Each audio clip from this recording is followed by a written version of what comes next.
Hi! Good morning mga moms! Welcome back to my channel. Ayan, medyo nakaano yung aking tube sa loob. Check, check. Social naman ito. Check. Thanks to Rhea kasi napakilala niya sa akin yung microphone na yan. Well, anyway, ngayon nga, syempre, pasokan na. 'Di ba? May mga pinag-aaral tayo. Kapatid Pamangkin mo. Pamangkin, kapatid. Pamangkin, anak, si Claire. Diretso riyak ba na? Kapatid ko. Si Diday. Ayan. So ngayon pag-usapan natin muna, magbalik ka na tayo sa pagiging mga estudyante natin. Shoutout muna sa mga pamangkin ko, panoorin nyo to ha. Ay, uy, bakit umiiyak? Para sa editing. Okay. Ikaw, ilan na estudyante mo? Isa lang. Si Diday lang. Diday lang. And, May dalawa akong pamangkin at may isa kong kapatid na college. College and? Yung dalawa kong pamangkin is grade 9 saka grade 4. At yung kapatid ko, yung bunso namin is magpo 4th year college na. Oh, ano 1 year course? na lang. IT. Wow. Konting ano na Ano lang. to? Lahat? Ikaw? Ay, thankfully now kasi is yung curriculum nila parang libre na yung mga state colleges, di ba? Okay. So yung pinaprovide ko na lang is mga allowances na lang, projects, and Mga mga balon-balon gamit sa schools.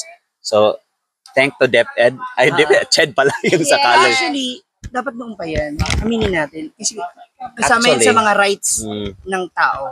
Diba? Ng bawat Dapat experience kabataan. natin din yung Kung sa noon pa time yan, natin. sana engineer na sana ako ngayon. Ako din. Ba't may regret ka ba? Kung... Ay, hindi naman. Kung noon pa, di ba sa una, di ba? Wala Nung kasi sa una, amin wala yan. kasing libre, di ba? Sa una, correct. hindi naman talaga libre, di ba? Oh, pero at least hindi naman kasi siya ganun kalaki. Yung, or kamahal. Hindi gaya ngayon, di ba? Parang, Parang na times 10 yata kumpara noon sa natin, sa tuition fee natin, di ba? Okay, balikan natin yung pagiging estudyante natin. Kayo ba, anong mga klaseng student kayo nung elementary? Ano lang, normal lang. Oo. Masaya na sa... In what aspect sa I mean, sa pag-aaral. pag-aaral? Ako, Kayo ba yung active? Lagi kayo palasali sa mga activities, mga honor students ba kayo? ako nasa honor class ako. Wow! Sa hindi pinapagmamalakihan na honors class na Ay, nasa be ako sa proud. Be proud, di ba? nasa honors class ako.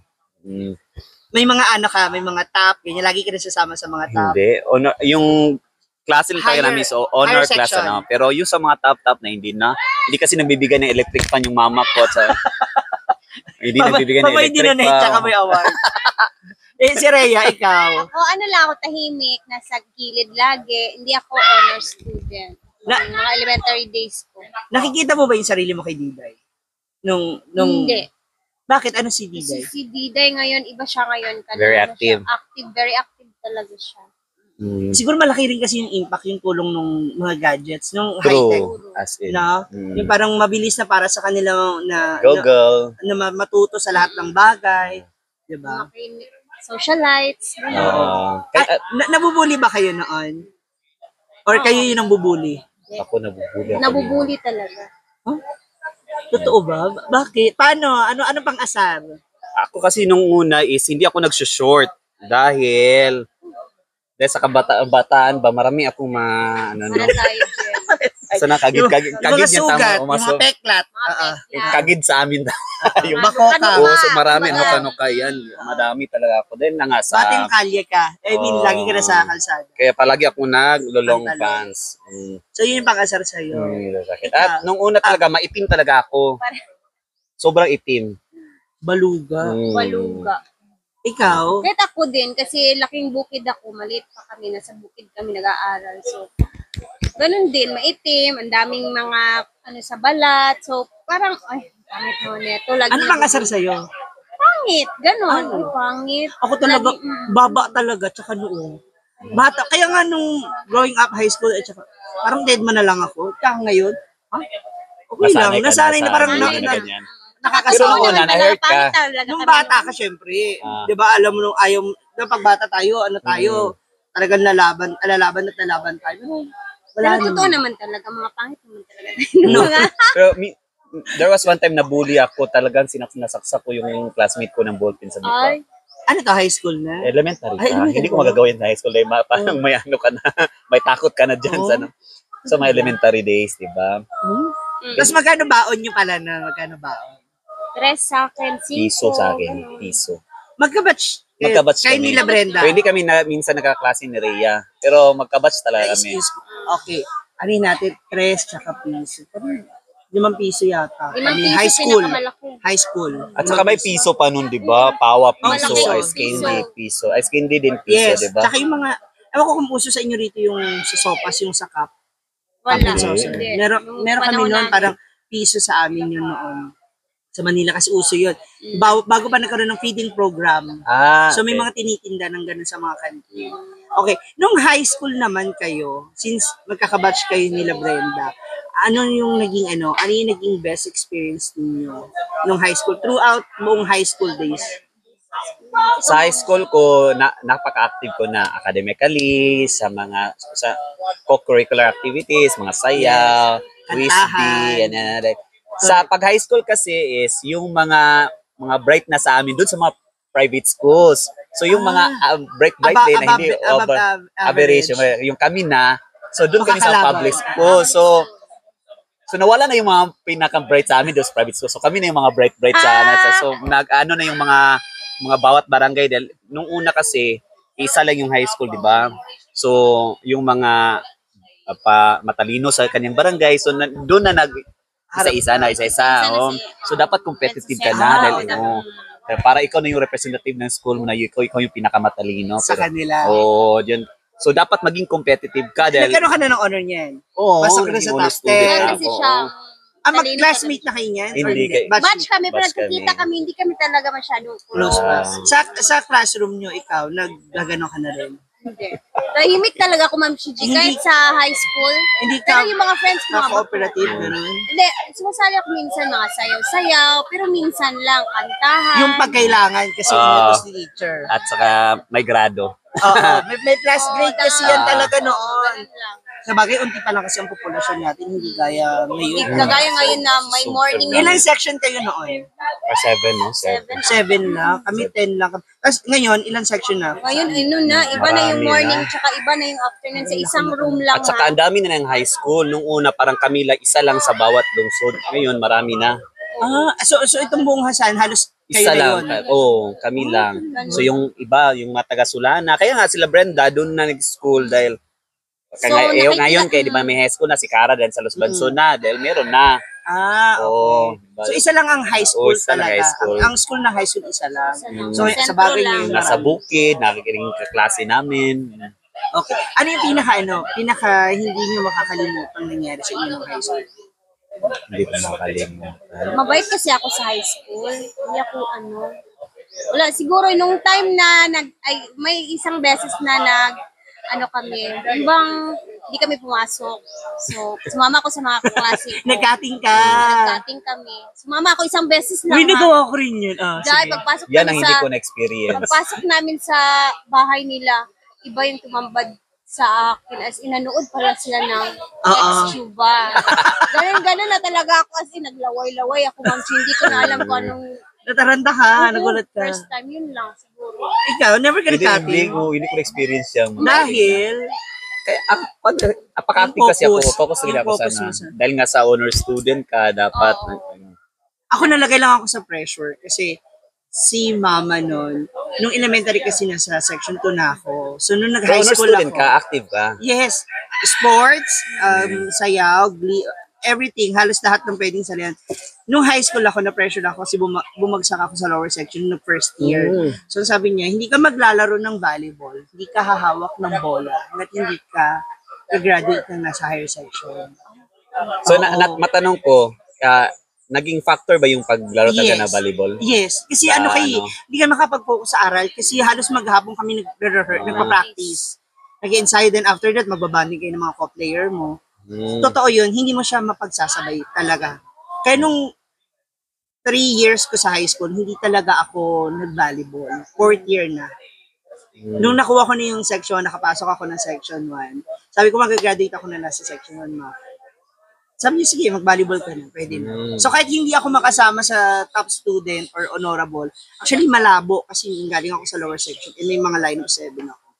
So yun, kaya 4th year, nung high school na ako, 4th year na high school na ako ulit nag-volleyball.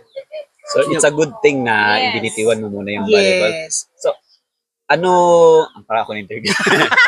How does it affect you na hindi nag-volleyball? Talagang sakripisyo yun para sa'yo? Oo, sa ano yun, hindi, tsaka ano, doon, doon kasi malalaman natin, doon kasi malalaman mo, marirealize mo kung ano talaga yung mas mahalaga, kung ano yung mas important. And yun din, kasi bago pa ako mag-college, bago pa tayo mag-college, malalaman naman natin na hindi yata ako makakapag-college. Hindi ako makakapag-college. Di ba, alam na natin, noon. Nung panahon natin, malalaman, ay, hindi ako makakapag-college kasi walang trabaho, mama ko or yung papa ko. Hindi namin kaya yung tuition fee. Kaya nag-focus ako kasi ang tanging magiging tungo ko sa college is a scholarship. Kaya ako nagkaroon ng scholarship ng college. Pero yun nga lang, sad to say, hindi ko rin natapos. Dahil through sports yung... Yung banda, yun yung trombone ako sa GRU. Shoutout sa mga Rizalian. Nag-trombone. Music in line ka pala. Oo, kasi yun yung binigay sa akin. Gagraduate na yung mga gagraduate na yung mga papalitan ko. So, natuto akong mag-float, pero yung trombone hindi. Tapos, buong summer, every Sunday, pag walang klase, kailangan nandun ka maghapon ka do, re, mi, fa, sol lang. Paano pag tugtog na yung matataranta ka? The whole year, 1 year, kahit bakasyon ng summer, di ba, wala ka, may break tayo, may summer break tayo. Magpa-practice, pero hindi ko talaga natutunan. Pero babaihan ka na nung mga time na. Pag-girl na ako, doon ako nagladlad nung 4th year na. And ako na mismo nahiya kasi nakikita ko yung total nung patient ko, like nasa 25 yata. Malaki na yun, 25,000. Tapos wala man lang ako natutunan. Parang sabi ko, ano ba yan? Nakaka-guilty doon sa side ko na parang pinag-aaral ako ng school na to pero wala sila napapala sa akin. Ako na yung hindi talaga sa akin. Hindi talaga para sa akin. Kayo naman nung college, anong course mo? Alam ko, nung college, late na ako nag-college, 25 years old na ako. Dahil, kagaya mo, alam ko na rin na hindi ako mapag-aaral na. Pero marami ako mga scholarship through offer. Nag-apply ako na yung nag-exam talaga ako. Pero dun sa city, yung isa is from other place na may full scholarship ko sa city. Sabi ko, hindi nga ako mabigyan ng mama ko ng allowance. Ano pa kayo, yung pamasahe pa nga daily na expenses. So, give up ko yung scholarship din. Then, nag-aral ako sa Claveria. Hanggang 1 sem lang dahil hindi talaga kaya. Kahit nga uniform, hindi kaya. Ano muna tapos? Then, at 18 years old, nag-work na ako as hindi pa, nag-collector ako ng lending. Okay. Kagaya niya sa inyo ni Brenda. Dito, hindi ako nagdadrive ng motor dahil natatakot ako. Pero nung una, nagdadrive ako ng motor, 18 years old ako dahil dapat ka kasi matuto dahil mag-collecta ka ng mga doon sa mga tindahan.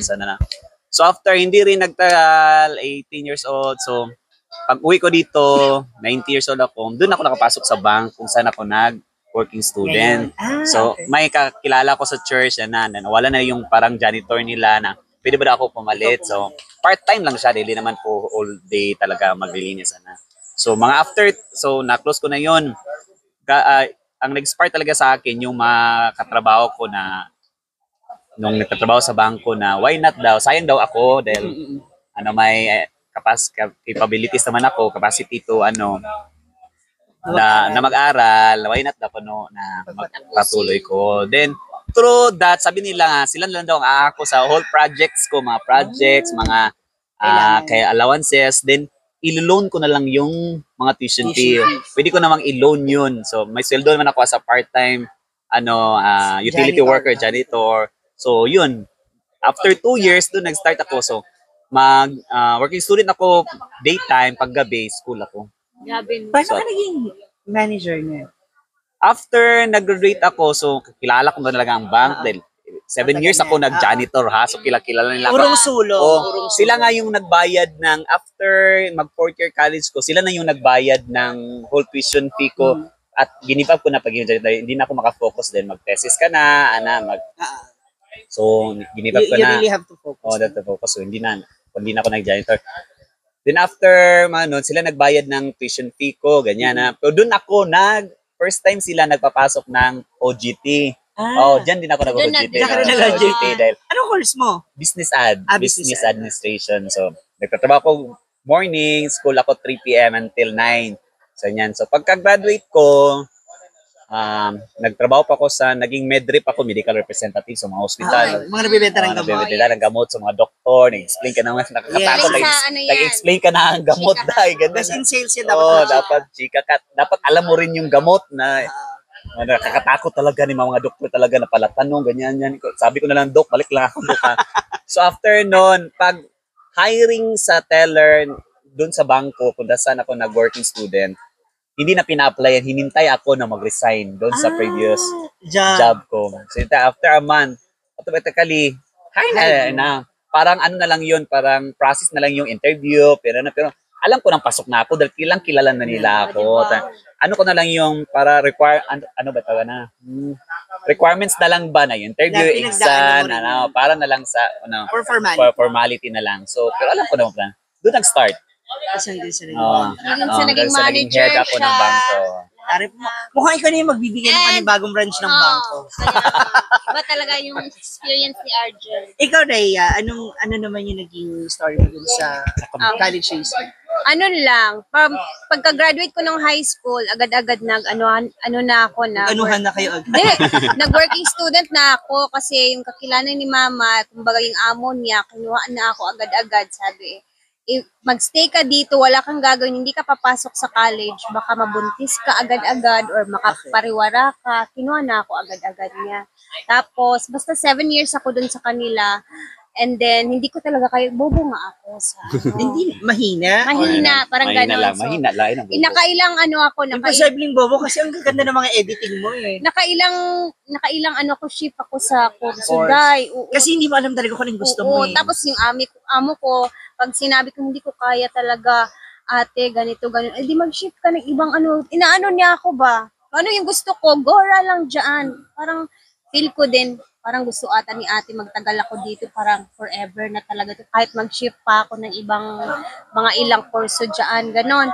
Tapos hindi ko na talaga siya nakayanan kasi naiisip ko, paano ako nito nila na mama, makakapagbigay ng pera, maliit lang yung allowance ko. Yung allowance ko doon, lagi, kinakat ko pa yun kasi binibigay ko sa kanila kasi naawa ako, maliit lang yun. Nakita dito ba, and then yung mga kapatid ko, maaga asawa, nagkaanak. So, doon nag-stop na ako. Sabi ko, siguro stop na muna ako mag-school. Maghanap na lang ako ng trabaho. Ano sabi nung nagpaparal sa'yo? Ha?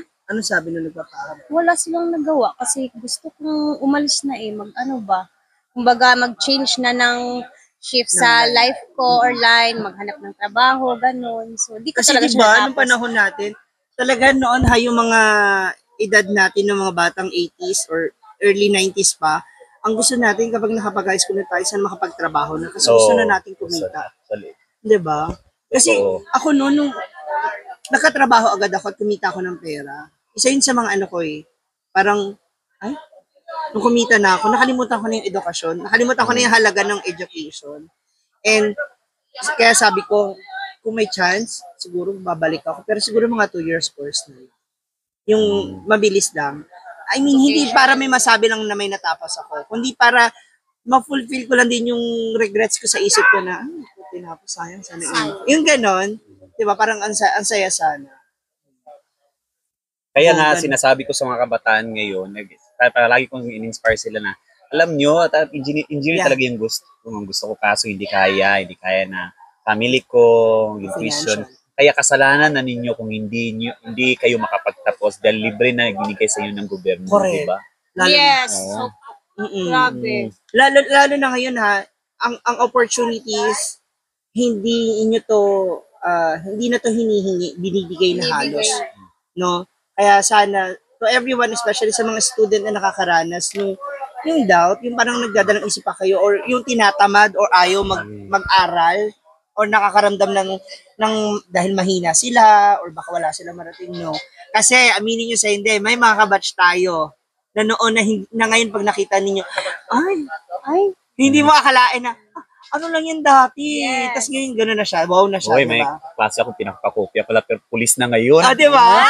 You never can tell talaga the future. Kung sino ka at kung magiging ano ka. Tama. At nasabi ko na sa Lika, huwag kang pasalita ng tapos talaga. Diba? Ganyan. Kasi hindi natin malalaman kung anong kinabukasan. Pero ako naman, I have no regrets naman dahil I find beauty naman sa hindi ako naging engineer o dahil iniisip ko na lang kung siguro naging engineer ako baka hindi ako makakatagpo or hindi ako naging humble na din. Dahil engineer ka di ba? Tama, Mahirap kasi yun. Totoo, no? Ang hirap nun kapag mataas. Hindi man. Paano ba? Mas masyado.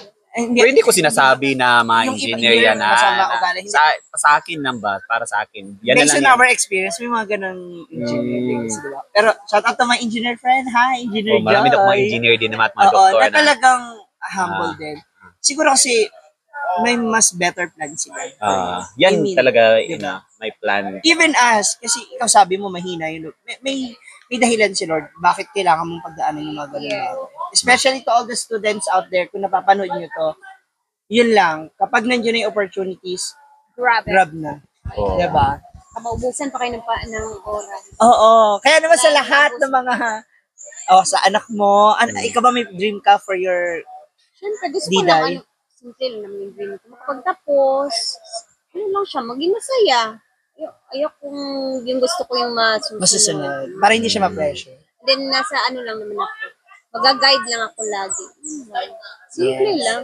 And to Argel na bagamat natapos niya yung kanyang meron pa rin siya mapagtatapos ulit ngayon. Sana, Congratulations sa kanya. Ano masasabi mo doon? Sabi ko sa kapatid ko na I'm giving you all of this, I'm providing you all of this, not because na parang graduate ka at para matulungan mo ako, na it is because para din sa iyo, di ba?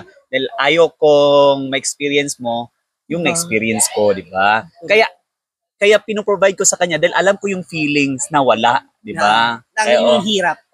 Kaya good thing din sa akin na na-experience ko to para maibigay ko sa kapatid yung pangailangan na dapat na.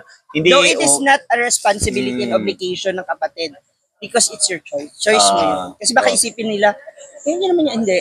Choice yun. Kahit sinong mga kapatid or kaibigan na tumutulong sa kapwa nila, choice natin yun. At hindi yun, wag natin tingnan siya bilang responsibilidad. Lalo na yung pagmamahal at pag-aalaga sa magulang natin. Hindi ko siya mako-consider na responsibilities. Kasi kung responsibilities, sana walang pinapabayaang magulang. Diba? It is our choice na mahalin sila at gawin natin yung mga bagay na magpapasaya sa kanila. Kaya, sa mga pamangkin ko, mag-aral kayo mabuti. Pero isa lang masabi ko, kung ano man ako ngayon, masaya, di ba? Masaya naman ako. I have no regrets, masaya ako. Kahit hindi yung mga goal ko nung una, hindi ko na-achieve, pero masaya ako yun. Because I know, it is planned by God talaga. Kung ano ka ngayon, plano yan ng Diyos sa'yo. At may plan siya para sa'yo. May purpose kasi tayo, every person, every individual, may purpose talaga tayo. At yun nga, higit sa lahat, kung ano man yung mga itinanim natin o nagawa natin noon, siya rin namang aanuhin natin. Yeah. Diba? Kaya kung may pagsisikap ka, may magandang kinabukasan, may magandang posisyon, may tagapagmana ng bangko. Charot ako. Ayan, so ayan ang mga kwentuhan naming mga estudyante. Yung sarap dito parang nakakabitin lang. So, kung medyo nabitin kayo, huwag niyo kalimutan i-like, share, and subscribe ang ating mga friends out there. Rhea Pilingera. Thank you. Argel TV. Argel TV sa kanilang Facebook and YouTube account. May goal pa ako. Ha? May goal. Tama na. Malay natin. Uy, bakit hindi? Kasi kung nagawa mo naman na lahat, so it's time for yourself naman. Shoutout sa lahat ng mga apam out here. Thank you. Bye-bye!